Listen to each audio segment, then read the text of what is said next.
By far, my most viewed YouTube video is my comparison of Ballistol and Hoppe's No. 9. When I first got into target shooting, I did a lot of research into what products were best for cleaning and maintaining a firearm. A lot of old school shooters recommended Hoppe's No. 9 as a powder solvent, followed by various oils to lubricate and protect. Some shooters were big proponents of Ballistol as a do-it-all cleaner, lubricator, and protector. This concept of a CLP that could do it all intrigued me, so I came up with a couple simple tests that I could use to compare products. What I have found through testing several do-it-all CLP products is that they cannot match the powder residue cleaning ability of good old Hoppe's No. 9. So far, Ballistol has come the closest to a do-everything CLP, but it must soak in the gun barrel for a long time to match the effectiveness of Hoppe's No. 9. A viewer recommended I try Clenzoil. The company offers free samples on its website, as long as you pay shipping.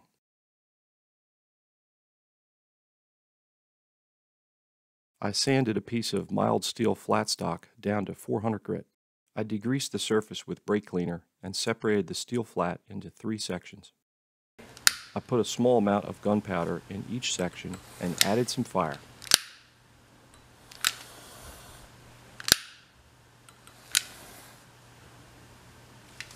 Here are close-ups of each section after burning. The powder I used was Hodgdon's Tight Group. I applied a generous puddle of Hoppe's No. 9 and Clenzoil.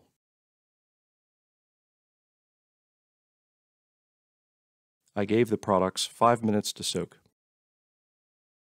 I used a brass brush and a patch to clean the Hoppe section and one of the Clenzoil sections. I cleaned the brass brush with brake cleaner after each use. I tried to be consistent with how much I brushed and how hard I wiped. The last section of Clenzoil was given a total of 30 minutes to soak.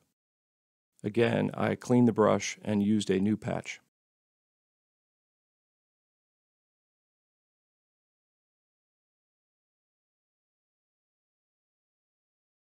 Here's each section up close.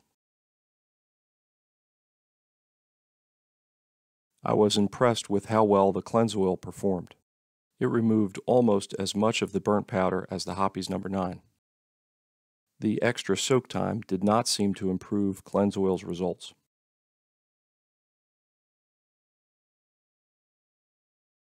I resanded and cleaned the steel flat and put it in a stand to hold it vertically. I mixed up 1 teaspoon of kosher salt and 1 cup of warm water and put the solution in a spray bottle. I coated 1 section of the steel flat with WD-40 and 1 section with Clenzoil.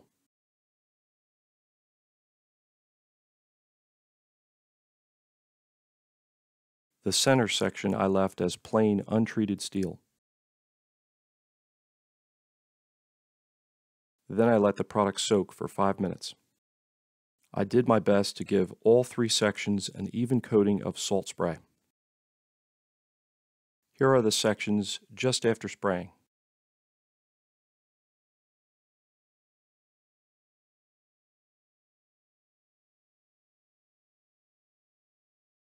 I let 24 hours pass. Here's the sections after 24 hours. The water evaporated and left crystallized salt behind. Check out what the salt spray did to the plain steel.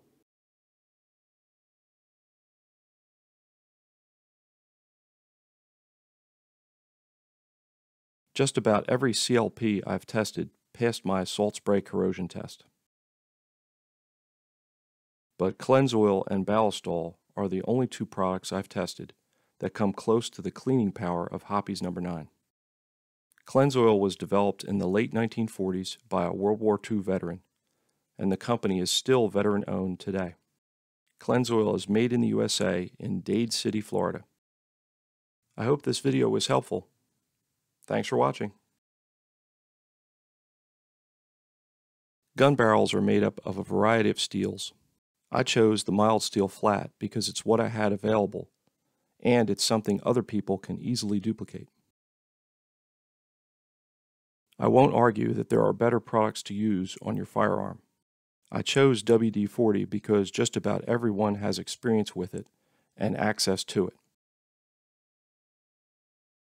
The saltwater solution is intended to simulate a worst-case scenario of a firearm being exposed to a sweaty hand.